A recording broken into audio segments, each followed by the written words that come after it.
Hey everyone, this Sunday we started a new series called Chasing After the Wind. And it's going to be a walk through the Old Testament book of Ecclesiastes. This will take us right up to Easter. And so we'll kind of jump right in. This week we covered Ecclesiastes chapter 1. And the big ideas, really, as you read through chapter 1, it can actually be quite depressing. But one thing I love about it is that the author is very just brutally honest about the way that he's feeling about life. And so kind of first big idea is that life can be really frustrating.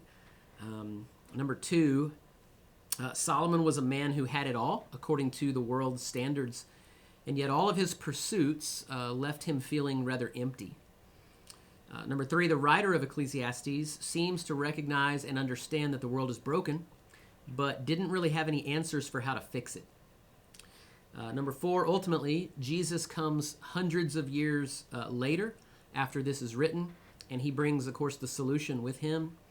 And then finally, five is that, one of the main lessons from Ecclesiastes is that you can have all this world has to offer, and apart from Christ, never really be satisfied.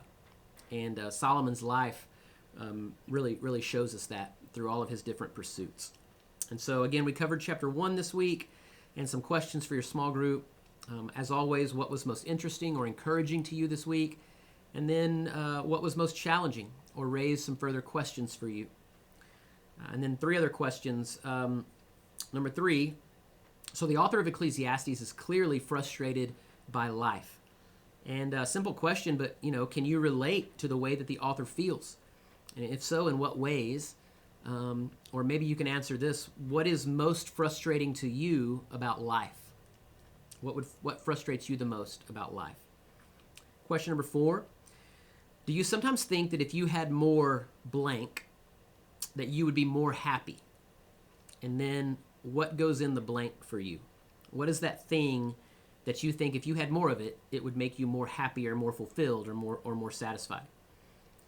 And then finally, question five: what are some things that tend to bring you happiness, joy, fulfillment, and satisfaction in life? What are those things?